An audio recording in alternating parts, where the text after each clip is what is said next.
invitation to talk here. I'm slightly less tall than Mo, so I'll lower this. When Mo asked me to give this talk, I sort of said, oh, you know, we've had a lot of experiences, and should this be sort of a blunt discussion or more couch? He said, you can make it a little bit more blunt. So I do want to clarify that this is in no way meant to be an anti-industry talk, but it's simply meant to be a fairly straightforward discussion about some of the challenges that are faced. I'll use this. Will that work? Hey, it works.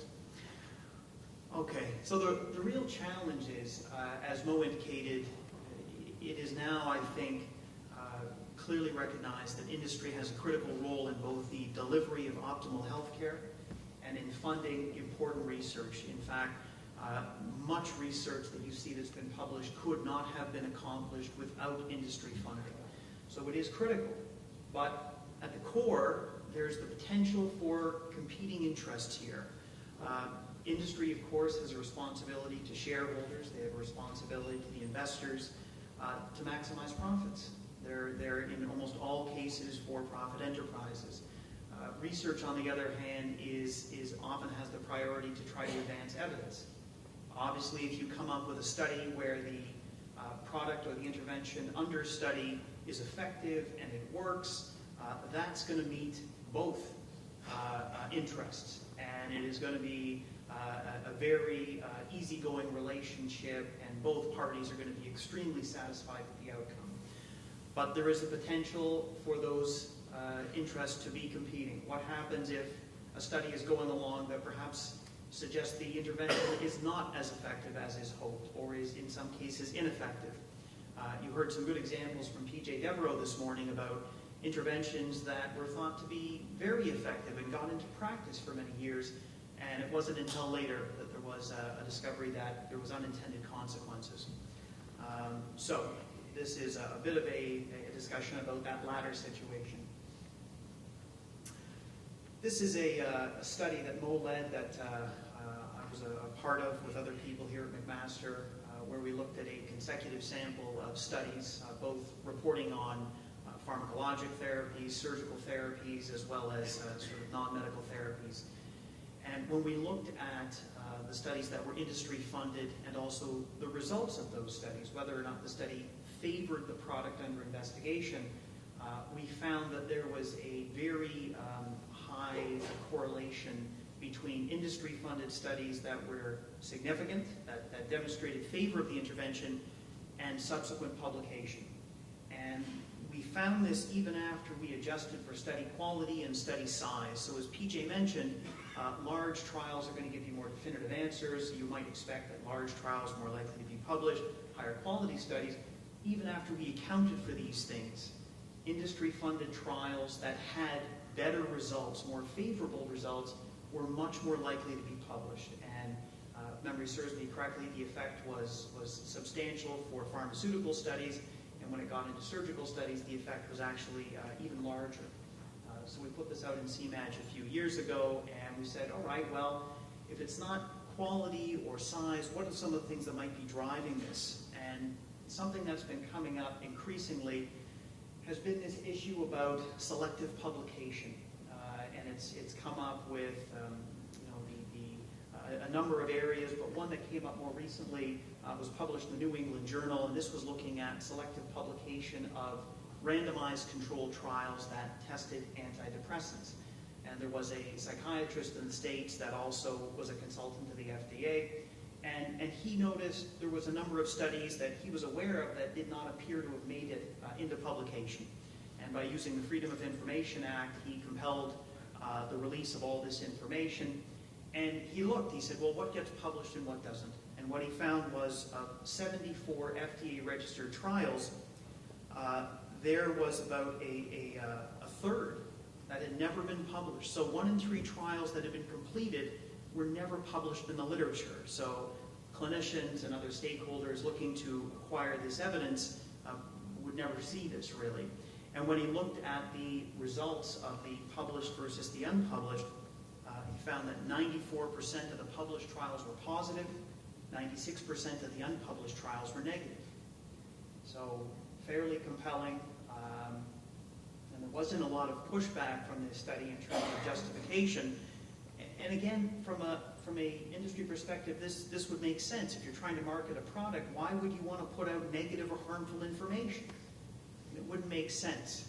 But from a research perspective, whether your results are positive or negative, you want to put that out there. So again, it makes sense based on the perspective you come from, but here's an area where the competing interests can diverge. Our group has done some work recently looking at the issue of subgroup analysis. Subgroup analyses are very common. They're reported in close to half of randomized controlled trials now.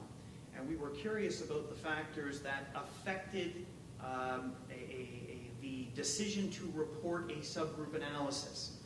And one of our hypotheses was, well, what if the trial has been funded by industry and the primary outcome is negative? The primary outcome is negative, are they more likely to conduct subgroup analyses and then report these? And indeed, we found that was the case. And again, from an industry perspective, this makes a lot of sense. You've just invested a lot of money, probably millions of dollars, in testing an intervention. You've waited whatever the period of time took for the study, maybe 5 years, maybe longer, and it's very disappointing when the result comes out negative. It doesn't support the intervention. It would make a lot of sense to sort of say, well, let's go back and really start to get into this data and try to find where there might be an effect, right? Let's look at subgroups. Let's try to find an area where we can show something positive. But the challenge with these post hoc subgroup analyses is that there's a high risk of a chance finding. And ultimately, the literature has shown that if you choose to disbelieve a subgroup analysis, you are much more likely to be right than you are to be wrong.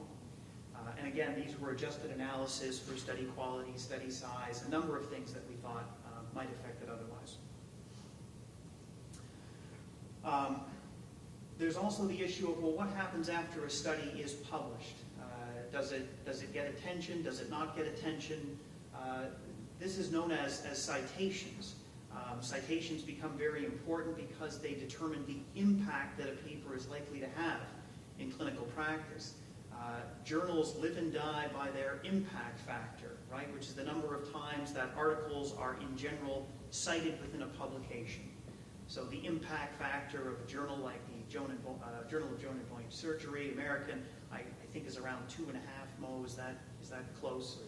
3. You get into something like the Journal of the American Medical Association is probably closer to 30. So the impact becomes important to try to understand, well, how influential has the work been?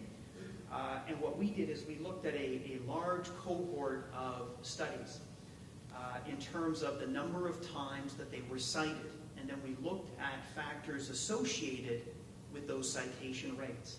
And once again, as in our subgroup analysis paper, we found that industry-funded trials were significantly more likely to be cited, but only if the results were in favor of the industry product. So industry funding by itself, no more likely to be cited, but if it was a positive finding, it got an extra 26 citations per year. That's huge. I mean, that's the equivalent of getting another paper in the Journal of the American Medical Association. So again, there's issues around influencing what gets out into publication, and once it is published, there seems to be a much higher chance of promotion or impact if the studies are more favorable. Now again, I just want to emphasize that you simply cannot do the large majority of research that's being done without industry support, without industry buy-in. PJ talked about this. He said without getting that $3 million to do the bioassays, Envision couldn't have got that study done. And their current estimates are that about 80% of published research currently involves at least some type of industry funding. So they're an essential partner in doing research. But at the same time, there's concerns because of the potential for these competing interests. And in 2000, the editor of the New England Journal of Medicine wrote an article titled very provocatively, "Is Academic Medicine for Sale?" And one of the letters she received back from a reader was kind of interesting. He said, "No, it's not. The current owner is quite happy with it." So a little bit cynical there, but perhaps reflective of at least some of the concerns that exist.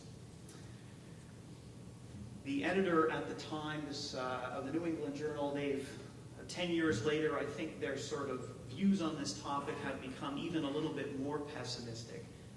They've recently written, "It's simply no longer possible to believe much of the clinical research that is published or to rely on the judgment of trusted physicians or authoritative medical guidelines. I take no pleasure in this conclusion, which I reach slowly and reluctantly over my 2 decades as an editor of the New England Journal of Medicine." So there's concerns out there, obviously, and people that have been sitting back as journal editors have been trying to sort of encourage public